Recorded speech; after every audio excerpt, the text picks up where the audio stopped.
കുറച്ച് സമയം മുൻപ് വന്ന ഒരു ഞെട്ടിക്കുന്ന വാർത്തയാണ്. കൊല്ലം ജില്ലയിലെ പുനലൂരിൽ ഒരു ബോർഡിംഗ് സ്കൂളിൽ ഒരു കുട്ടിയെ 500 രൂപ മോഷ്ടിച്ചു എന്നാരോപിച്ച് ഒരു 11 വയസ്സുള്ള കുട്ടിയെ കെട്ടിത്തൂക്കിയിട്ട് ശിക്ഷിച്ചു എന്ന്. ഈ കുട്ടി 500 രൂപ മോഷ്ടിച്ചു എന്നാണ് പറയുന്നത്. ഒരു ബോർഡിംഗ് സ്കൂളിലാണ് ഈ സംഭവം. ഒരു പെന്തക്കോസ്റ്റൽ സഭയുടെ നേതൃത്വത്തിലുള്ള ഒരു ബോർഡിംഗ് സ്കൂളാണ് ഇത് എന്നാണ് മനസ്സിലാകുന്നത്. 11 വയസ്സുകാരനെതിരെ അതിക്രൂരമായ പീഡനം. 500 രൂപ മോഷ്ടിച്ചു എന്നാരോപിച്ചാണ് 6ാം ക്ലാസ് വിദ്യാർത്ഥിയെ സ്കൂൾ വാർഡൻ തലകീഴായി കെട്ടിയിട്ട് മർദ്ദിക്കുകയായിരുന്നു. പോലീസ് സ്റ്റേഷനിൽ പോലും ഇപ്പോൾ ആ മർദ്ദനമുറകളൊന്നുമില്ല. സംഭവത്തിൽ ഹോസ്റ്റൽ വാർഡനെയും പാചകക്കാരനെയും പുനലൂർ പോലീസ് കസ്റ്റഡിയിൽ എടുത്തിട്ടുണ്ട്. പണമെടുത്തിട്ടില്ല എന്ന് കുട്ടി ആവർത്തിച്ചു. പറഞ്ഞിട്ടും വാർഡൻ വിശ്വസിക്കാൻ തയ്യാറായില്ല. ഈ ബോർഡിങ്ങിലെ വാർഡനാണ്. കുട്ടിയുടെ കാലുകൾ കയറിൽ കെട്ടി തലകീഴായി ഫാനിൽ തൂക്കിയിടുകയും താഴേക്കിടുമെന്ന് ഭീഷണിപ്പെടുത്തി ഭയപ്പെടുത്തുകയും ചെയ്തു. കുറ്റം സമ്മതിപ്പിക്കാനായി കുട്ടിയെ ശാരീരികമായി പീഡിപ്പിച്ചു, അടിച്ചു. കുട്ടിയുടെ കഴുത്തിന് ഗുരുതരമായ പരിക്കുണ്ട് എന്നാണ് മനസ്സിലാകുന്നത്.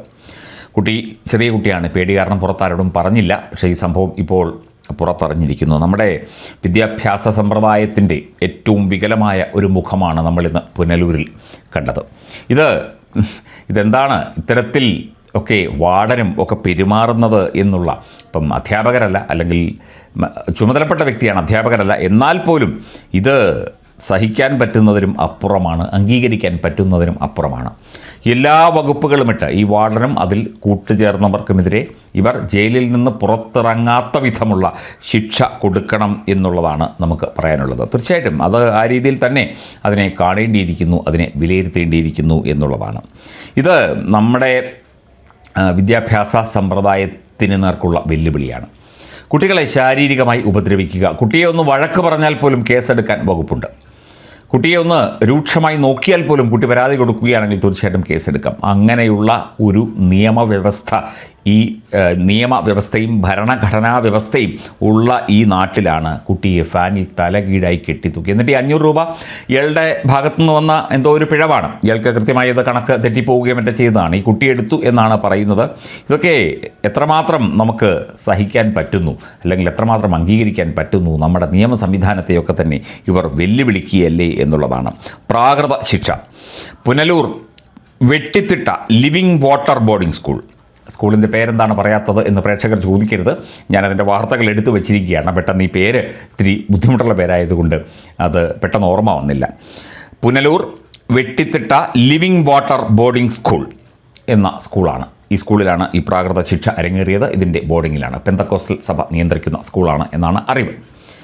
തക്കതായ ശിക്ഷ കൊടുക്കണം. ശക്തമായ നിയമ സംവിധാനങ്ങൾ ഉണ്ടാകണം. നിയമ നടപടികൾ ഉണ്ടാകണം. ഇത് പൂഴ്ത്തിവെക്കാൻ ശ്രമിച്ചവരെ അടക്കം ഗൂഢാലോചന കേസിൽ കുടുക്കി ആജീവനാന്തം അകത്തിടണം. അതിനുള്ള വകുപ്പ് ചേർക്കണം. പോക്സോ വരുന്നുണ്ട്, മറ്റു വകുപ്പുകൾ വരുന്നുണ്ട്, വിദ്യാർത്ഥികൾക്ക് നേരെയുള്ള അതിക്രമം വരുന്നുണ്ട്, വധശ്രമം വരുന്നുണ്ട്, പലതും വരുന്നുണ്ട്.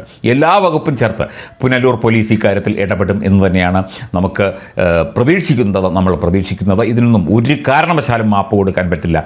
11-12 വയസ്സുള്ള ഒരു കുട്ടി, ആലോചിച്ച് നോക്കൂ, എത്ര പ്രായമുണ്ടവന്. ഇനി അവൻ എടുത്താൽ തന്നെ, അല്ലെങ്കിൽ എടുത്തു എന്ന് മനസ്സിലാക്കി അവൻ്റെ കയ്യിൽ നിന്ന് അത് കണ്ടെത്തിയാൽ തന്നെ ആ കുട്ടിയെ കൗൺസിലിങ്ങിനോ മറ്റോ വിധേയനാക്കിക്കൊണ്ട് ഇനി അങ്ങനെ ചെയ്യരുത്. കാരണം 500 രൂപയുടെ വിലയോ 500 രൂപ കൊണ്ട് എന്താണ് ചെയ്യേണ്ടത് എന്നോ ചിലപ്പോൾ ആ കുട്ടിക്ക് അറിയില്ലായിരിക്കാം. പക്ഷേ ഇത് ക്രൂരമായിപ്പോയി, അതിഭീകരമായിപ്പോയി.